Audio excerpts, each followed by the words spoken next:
Welcome back to Just Jasmine Black podcast. If you are a returning user, welcome home. Welcome home. I missed you. If you are new here, welcome to the family. Take your shoes off and sign your name on the wall. And what I mean by sign your name on the wall, you ever go to those restaurants and they have that wall dedicated to people just putting their signature there, putting a message there, just anything, just to let the world know that they were there. That's how I treat the comment section of my podcast. So wherever you are listening to this podcast, write on the wall, write in the comment section, write your Instagram names, put a message, say anything. I just want to know that you were here. And if you can't find the comment section to the podcast where you're listening to it to, go to the Instagram, Just Jasmine Black Podcast, and write something under any post, in the message, anywhere. I just want to know that you were here. So, welcome to all. Today, we are going to be taking a dive into the aha moments. Aha. Yes, aha moments are these pivotal moments of realization. Those instances, y'all know I got a list. Them instances in our lives where clarity hits us like lightning and everything changes. Rather, it's a sudden realization that just shifts our perspective, a lesson learned from a mistake, or unexpected insight that lights our path forward.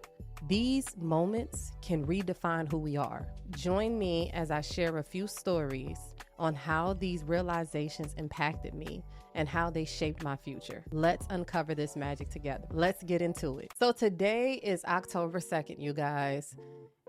And these months are moving so fast. I think time is just moving so fast in general. And it's the holidays are going to be here very soon. Like, we're here already. We're approaching Halloween, then it's Thanksgiving, then it's Christmas, and then it's the New Year.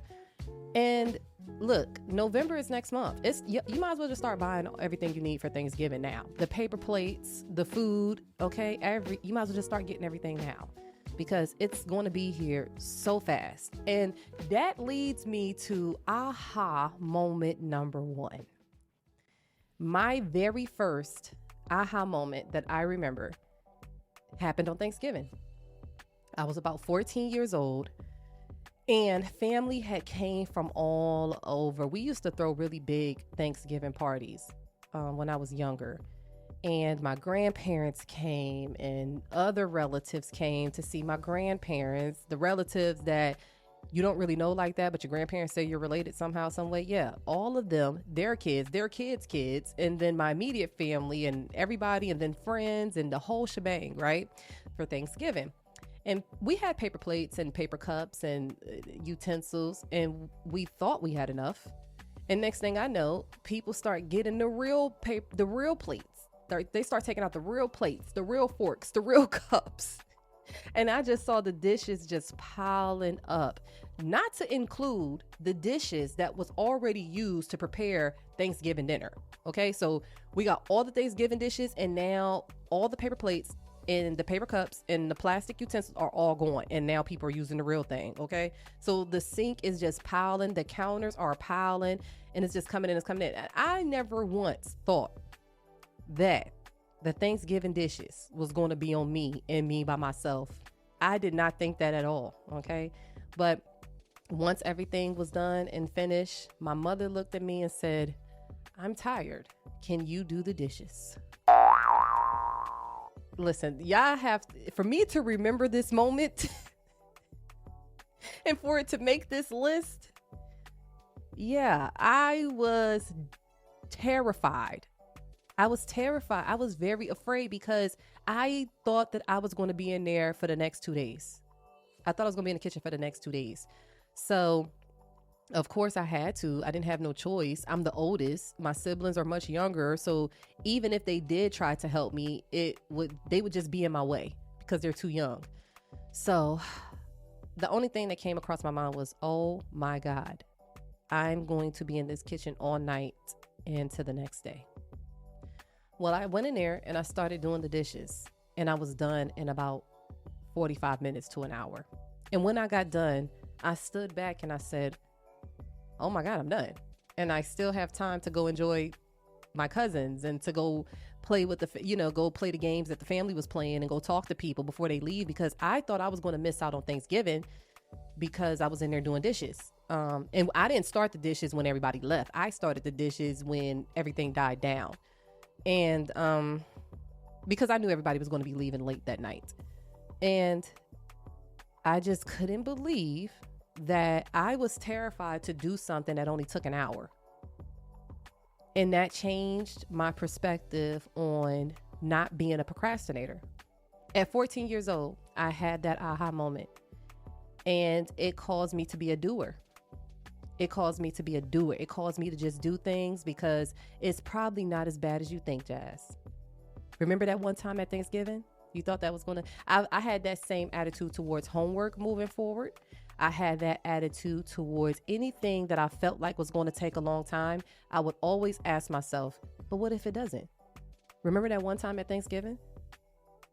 So that was a very big, important realization for me because I overthought the whole entire process.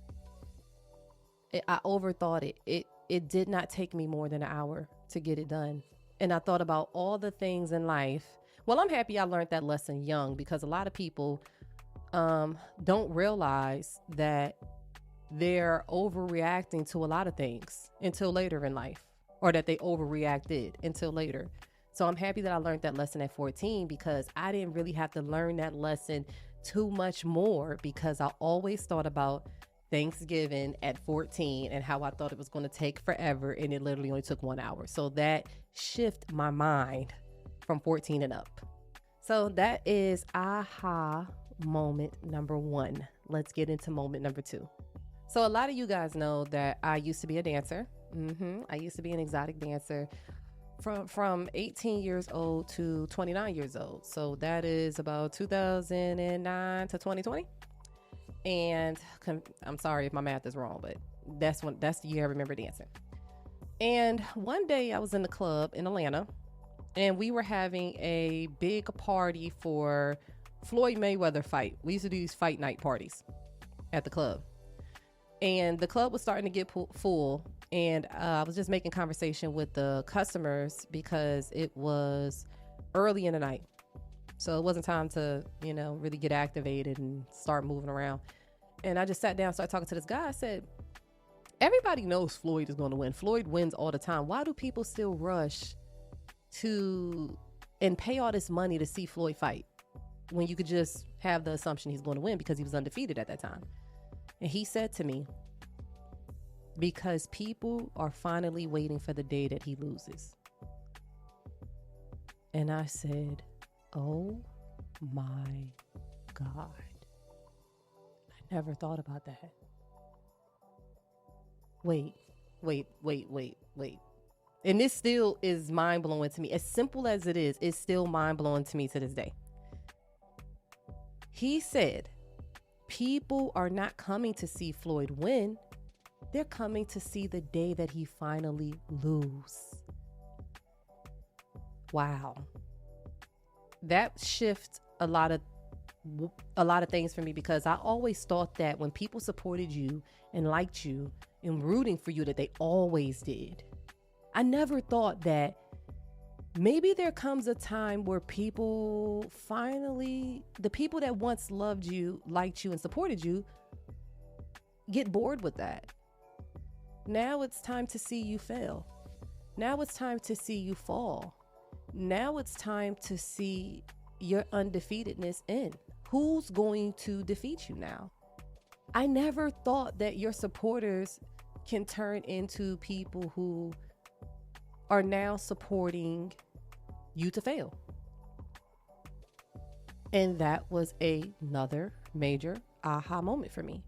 That Floyd Mayweather comment made me realize a lot of things because I went through that type of thing in my life personally where friendships would just switch up, or what I thought was friendships or supporters or whatever. And now in my life, that makes me know one thing, that even with my audience, I have to be true to myself because I never know what's being done and who's who and what's going on. And honestly, it's none of my business.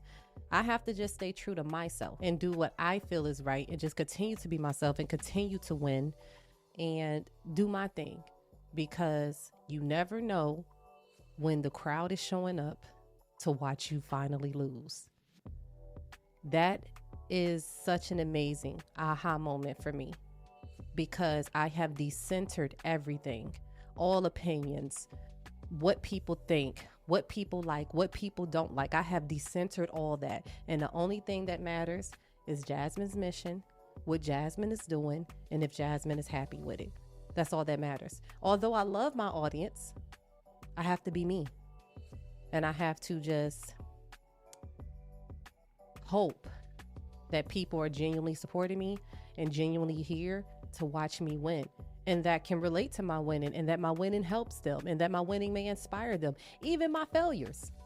Even if you're here to watch me fail, you're still watching me win, because I don't even view failure as failure. My failure is going to help someone learn not to do what I did. My failure helps me learn not to do what I did again, because I'm definitely going to get back up and do it again. I'm definitely going to get back up and try it again, all the way into my last breath. There's really never no true thing such as failure to me. So that was life-changing aha moment number 2. Sometimes people are showing up to finally watch you lose. Aha. I know y'all probably wondering where I get that from, saying it like that. I think it was the Despicables. Something with that like accent. Whatever culture does the aha, like they talk like that. That's where I got it from. But moving on to aha moment number 3. And I know a lot of women are going to be able to relate to this one. In 2020, I gave birth to my youngest son, Major. And I hadn't had a kid in, how old were they? So Mikhail is 11, Major is 3. They are 8 years apart. So I haven't had a kid in 8 years. And I had no idea how was I going to structure my schedule and this new baby. I just knew I wanted another baby. I had the baby and it was like, oh shoot. What about the gym? What about work? What about content? What about I had to figure that all out. And one day, I don't know what happened or what was said. I know a light bulb came over my head, because I remember I was complaining to Malik, their dad, about how it just wasn't enough time for me, and how was I going to get to everything, and you have to go to work and you have to go do this, and then when you get home you're tired, there's never enough time for me. And I said, wait, I can get up before the baby. He's like, huh? I was like, wait, you leave at 7, I could get up at 5. The baby doesn't wake up till 8. So between 5 and 8, I can get work done. All I have to do is wake up earlier. And he was like, okay. I said, I'm gonna call you right back. I sat there. And I know some of these ahas, you guys are like, duh. But no, it's not that simple when your mind is running a mile an hour, okay? Wait, that's way too long. When your mind is racing a mile a minute, you have this baby, you're just trying to get enough sleep to have enough energy for him, and this and that, and you just sit there, you're like, how am I going to do this? And then we have habits. Some of us don't know how to break our habits. Some of us don't even realize we're in habit. And that's what the aha moment was about for me. I realized I'm in habit. I have a habit of going to bed at 9 o'clock. I don't have to go to bed at 9 o'clock. I can go to bed at 8. It's things I can do to rearrange this schedule. I can go to bed at 8, and it was just so simple as realizing I can break the habit of being used to going to bed at 9 and getting up at 7 or 8. Just get up 2 hours before. Go to bed a little bit earlier. Just move some things around. Get out of habit. So that's what that aha moment taught me. Get out of habit, break some habits to create some new habits, or to make room for new things going on in your life and things that you want to do. Make room. That was the 2 things I took from that. Break habits and make room. If there's things you want to do, don't say that you can't. Don't say you don't have enough time. Create it. Make it. And that was just, it's such a small one, but it was a big one for me, because moving forward, I decided to make time. I was not going to complain about having a new baby. I was going to figure out how to do it. So this is what ended up happening. I ended up waking up slightly earlier, and I ended up going to the gym when the baby was asleep at night. So it got a little crazy for a second. So I started going to the gym after 8 o'clock. I would only go for 1 hour.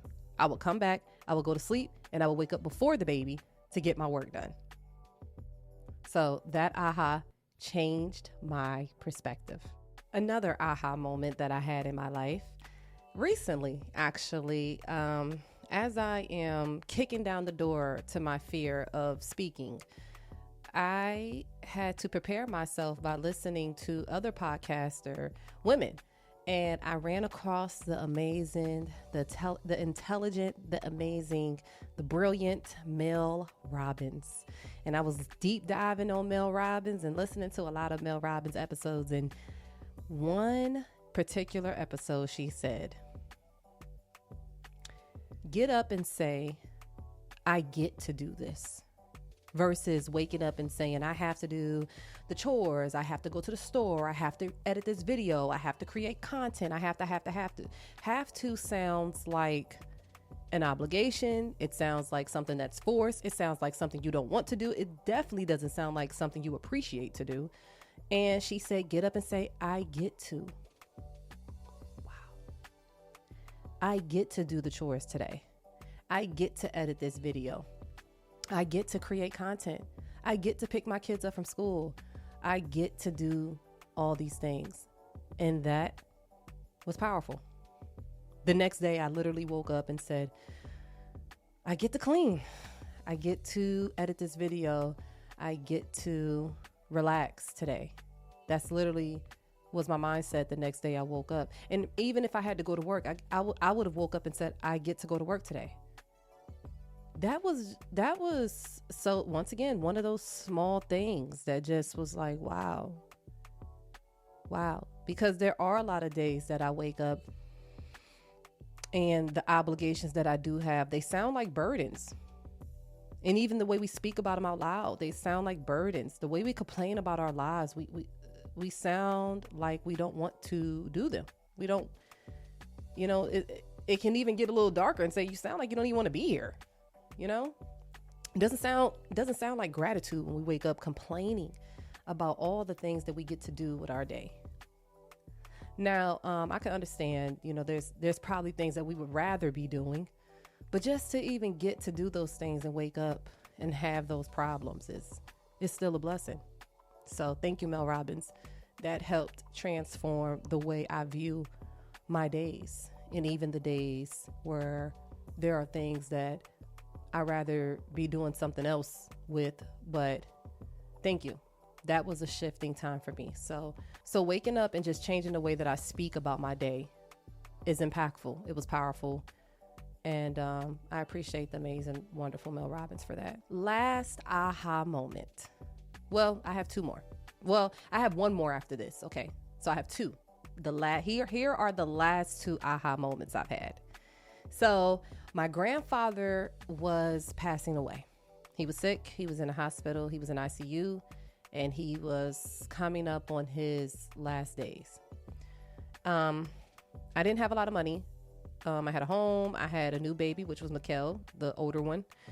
And so I called around and was looking for a buddy pass. This is when the buddy passes were like a really big thing. Like everybody, if you get your hands on a buddy pass, you was doing something, So I called around, and we had a family friend who worked at the airlines, and they had a family pass, which is like a buddy pass. So this is how a buddy pass works back then. For those who do not know, a buddy pass was a free seat on the airplane, but you was only able to get the free seat, if I'm not mistaken, if the plane was not full, if there was a seat available. So most people would get a buddy pass if you were going somewhere uncommon, like Alaska on a Wednesday, or if you're going to like Arkansas. You would just have these assumptions. You would just have to take a gamble on when to get a buddy pass, or if you just had time to spare. So let's say there was a wedding and you don't have to be there for 2 days. You would take the buddy pass because you have 2 days to spare in case the flight is full, because if the flight is full, you have to wait for the next flight and the next flight and the next flight. So if you have time to spare, some people would use a buddy pass. I do not advise you using a buddy pass if you have to be somewhere on a timeline, because you never know if you're going to get a seat or not. So buddy passes are for people who have time to spare, or if you're going somewhere uncommon, and that's pretty much it, because there's no other reason you should be using a buddy pass, because it's unpredictable. So I took the buddy pass because I had the assumption that nobody was going to Kansas on a Wednesday from Philadelphia. Like, what would people in Philadelphia be doing going to Kansas? I was wrong. The flight was full 3 times. I had to wait 3 times with a baby in the airport. So these were hours on hours, almost a full day of flights.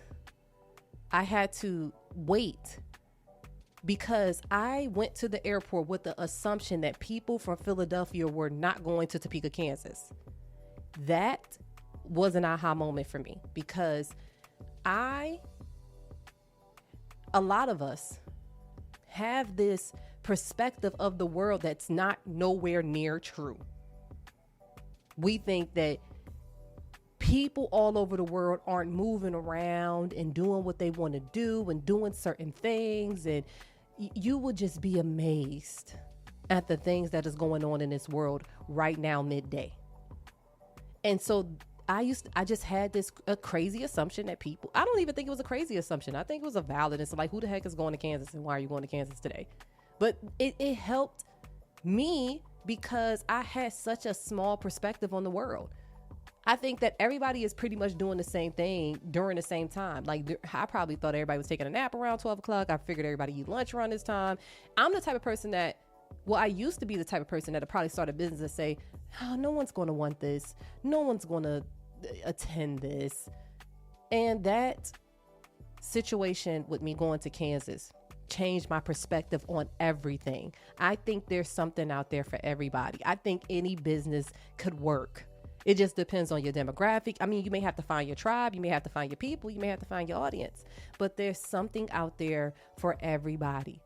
There's an audience out there for everybody. There is something going on that people are at right now. It was just mind blowing to me to see planes and planes full of people going from Philadelphia to Kansas. And every person that got on the plane, I was just like, and it was all types of people, black, white, everybody. It was all types of people getting on this plane.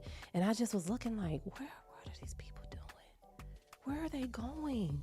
Who do you know there? I just was like, wow, I was wrong. I was happily humbled, because I'm happy that changed my perspective, because if that plane wasn't full or people weren't going to Kansas on a Wednesday, my perspective would have stayed the same. See, people don't go to Kansas on a Wednesday from Philadelphia. See, I told you, no one does that.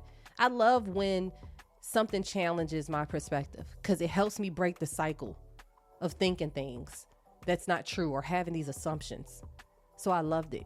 And that taught me to not assume about anything. So now, anytime I want to do something, I believe there's people that want to do it too, or that want to hear it too, or that want to be a part of it too. That aha moment made me break. That aha moment made me break assumptions that I have that I should not have, because I did not know what people were doing on a Wednesday in Philadelphia. Last one. Here's my last aha moment. A friend of mine had planned a play date for me and my son and her son. And the day had came for them to play.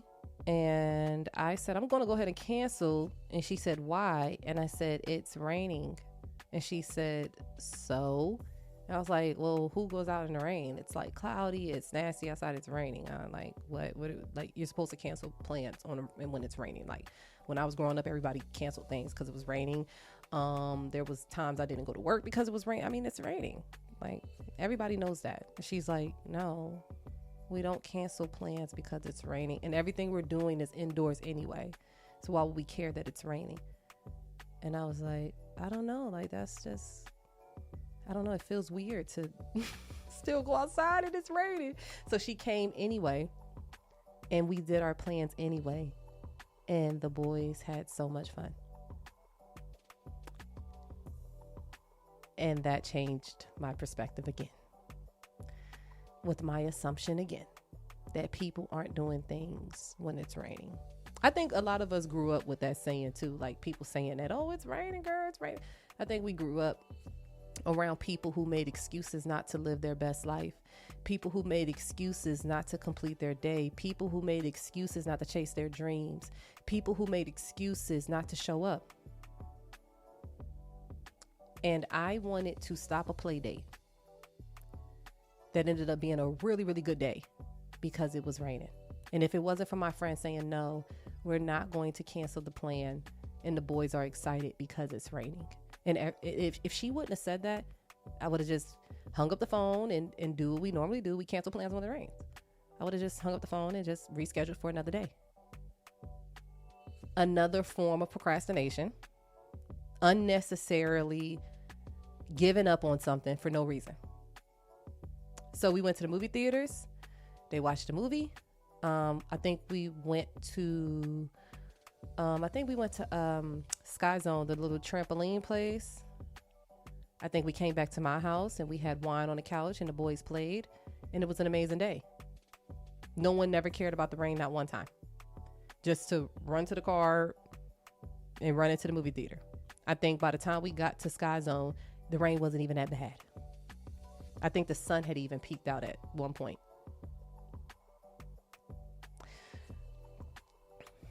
Aha moments are lessons. Aha moments are signals. Aha moments are messages. And if you pay attention, you can get your message and it could change your life. And you're supposed to be paying attention along the way. And if you're not getting these aha moments or not remembering them, reflect on your life tonight. Because it's not too late. Just because you didn't receive the message then, don't mean you can't go back and reflect and get the messages that you missed. I hope in this episode today, I made you think about some aha moments that you've had in your life. Maybe you've had a few during this podcast. You can use mine. Maybe me sharing my moments with you is your moment. These moments can change our lives. These moments can save our lives. These moments can prevent us from making mistakes further on. That's exactly what they're for. A lot of my moments changed my perspective, which helps me have a better future and a better outcome. And it gave me lessons to pass on to my friends, my family, my children, and to you. And I'm happy that you allowed me to share them today. If there was an aha moment that you related to, write it on the wall. If there is an aha moment that you want to share, write it. Tell me about it. Send it to me. I could do a part 2 of this episode and share some of you guys' aha moments. Or if I come across some more aha moments in my life from today moving forward, I will do a part 2 of this for you guys because I love listening to these moments too, because I learned from you. I learned from videos. I learned from other content creators. I've learned. And that's one thing about me. I'm not a touch the fire to know that it's hot girl. You could tell me about a fire. I will believe you. I don't have to touch it to find out. So I enjoy learning lessons from people. I enjoy listening to people's stories because I learn a lot. I really do. And I'm very empathic, so I could feel it. I could feel your sincerity. I could feel your being very genuine. I could put myself in your shoes. So I know how to learn lessons through people. And we'll talk more about that on another podcast because that's also how I've been able to avoid things generationally. I can see people go through things and get the lesson out of that. So I hope you guys enjoyed this episode. Thank you. Make sure you write your name on the wall. If you're new here, welcome to the family. If you are returning, welcome home. I love you guys. And until next time, I'm out.